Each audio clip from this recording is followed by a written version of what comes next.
Welcome to another episode of Coder Conversations. It's your host Kevin, and today we're going to continue with the Elon Musk saga.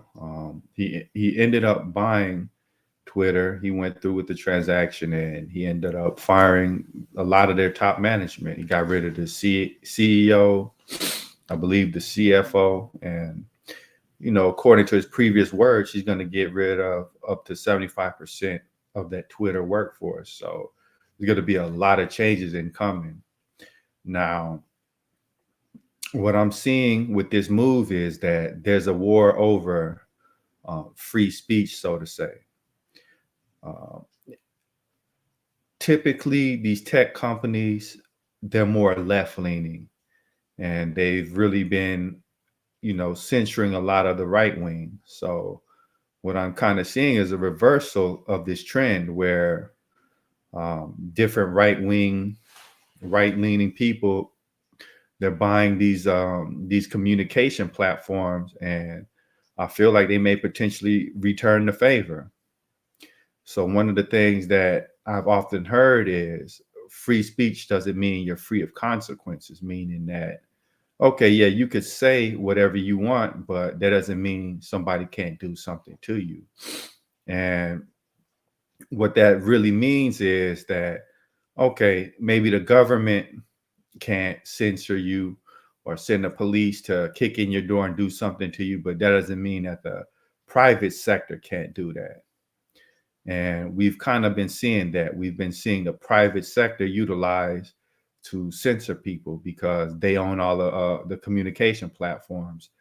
They own the means of people earning a living. So if your opinion isn't a safe and acceptable opinion, you can lose your job.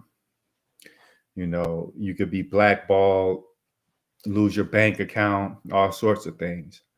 And with Elon Musk buying Twitter, it seems like he's returning the favor to the left wing.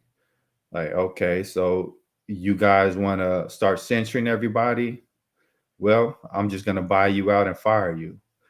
And, this is never really a good outcome because it's not really free speech. It's a battle over who's able to say what, and whoever has the most money and is able to buy these communication platforms, their rhetoric is going to start dominating. What we really don't want to see is, corporations imposing their political leanings on the masses. And that's pretty much what we've been seeing with these modern companies. So I feel like, maybe legislation needs to come down the pipeline that if you do own uh, a modern general communication platform, that there has to be some attempt to keep things unbiased and to let both sides speak. Otherwise, you're going to have situations like this where the rich simply buy up the means of communication and ban all dissent. And how is that really different than like a communist government controlling free speech? It's not. It's just a different entity other than a government that's regulating what people are able to say. So, we're entering a very precarious time in our history. It's definitely going to be interesting to watch. Um, and to further that point, allegedly PayPal is bringing back the ability to fine you $2,500 for so-called spreading misinformation. And, do we really want corporations regulating free speech? I don't think so. If PayPal is able to do that, why wouldn't any other company? Why wouldn't your bank just be able to hit you with a multi-thousand-dollar fee if it believes you to spread so-called misinformation? What if you don't like this particular bank? You levy a complaint, and then they go searching through your social media, find something that you said, and then hit you with a fee. Is that the kind of future we want? I don't want that future, but it seems like that's where we're headed because there's so many distractions out there and people are lackadaisical towards issues such as this. Um, you know, just going back to Kanye West. Yeah, He says things that makes people mad. He says things that are offensive to a lot of people. But just the way he's been handled, it just shows the immense power that corporations now wield.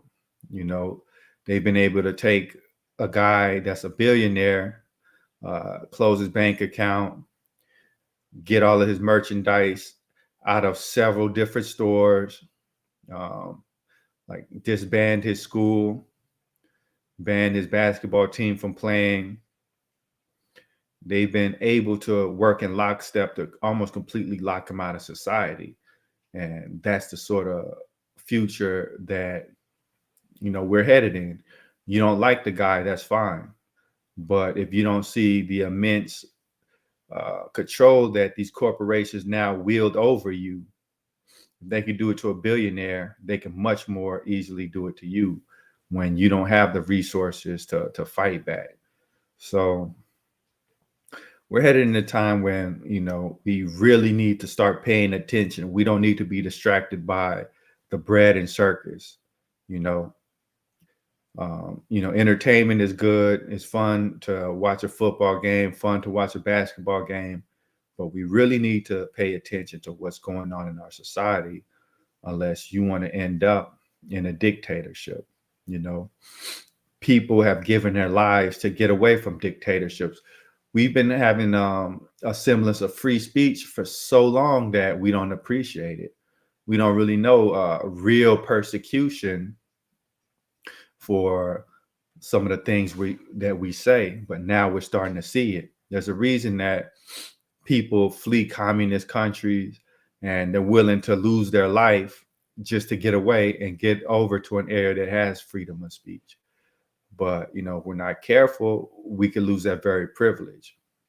So I'm just saying it's time to really start paying attention to what's going on, because if not, here comes a dictatorship. But on that note, peace. God bless.